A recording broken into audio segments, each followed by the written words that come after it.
Welcome back after the break. اور میں آپ کو بڑی قیمتی مخطوطات کے بارے میں بتا رہا تھا. ڈاکٹر حامد علی میرے ساتھ موجود ہیں جو کہ مجھے یہاں پر تفصیلات سے آگاہ کر رہے ہیں. مگر مخطوطات کے بارے میں بات چیت کرتے کرتے میری نظر پڑی اس فریج پر.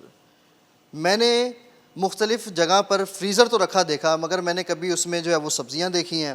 ڈیڈ باڈیز کے لیے بھی جو ہے وہ ہم بڑے بڑے فریزرز کا استعمال کرتے ہیں, مگر زندگی میں پہلی بار دیکھ رہا ہوں کہ کتابوں کو بھی سر فریزر میں رکھا گیا ہے. سر جی اسی طرح سر ہے. اس کی کیا وجہ؟ تو یہ جناب لیٹسٹ میں نے آپ کو جیسے کہ پہلے بھی بتایا کہ وہ جو ہے نا ہم جو زہر وغیرہ استعمال کرتے تھے تو کیمیکلز وغیرہ لگاتے تھے کتابوں کو, تو مختلف روایتی طریقے بھی تھے, تو وہ اب ڈسکنٹینیو کر دیے گئے ہیں.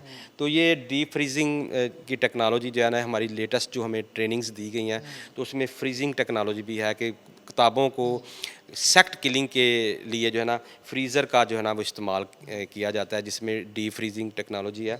تو اس میں جو ہے نا کتاب کو ہم ریپ کر کے تو یہ -40 ڈگریز تک جو ہے نا اتنی زیادہ کول سردی کرتی ہے.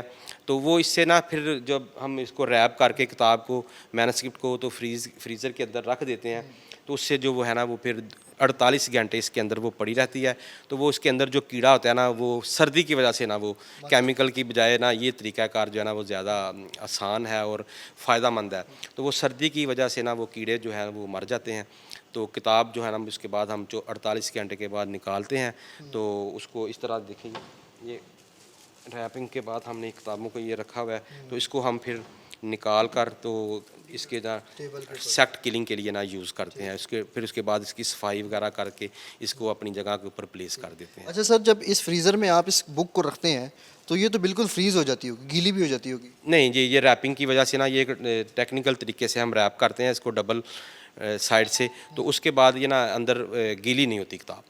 بس یعنی کہ یہ ٹھنڈ اس کے اندر پہنچتی ہے, ٹھنڈک اس کے اندر ہوتی ہے, جس کی وجہ سے نا وہ سیکٹس وغیرہ جو ہے نا وہ ان کی ڈیڈ ہو جاتے ہیں. تو لیکن یہ کتاب کے اندر نمی وغیرہ جو ہے نا وہ, کیونکہ اس کا ہم نے اس کی بڑی ٹریننگ لی ہے, اس کو خاص طریقے کے ساتھ ریپ کیا جاتا ہے پلاسٹک کے اندر, تو یہ نا پھر نمی اندر نہیں جاتی. سر میں دیکھ رہا ہوں کہ یہ فریزر بڑا انہوں نے اسپیشل بنایا. کیا یہ عام گھروں والا فریزر ہے کہ بالکل جی اسپیشل؟ نہیں سر, یہ کوئی اسپیشل فریزر ہے جو -40 ڈگری تک جو ہے نا وہ کولنگ پرووائڈ کرتے ہیں کتابوں کو, تاکہ یہ سرٹن ایک کولنگ کے اوپر ٹمپریچر کے اوپر جائے اور اس کے کیڑے جو ہے نا کتاب کے اندر موجود ہیں سیکٹس وغیرہ جو ہے نا ان کی وہ مر جائیں.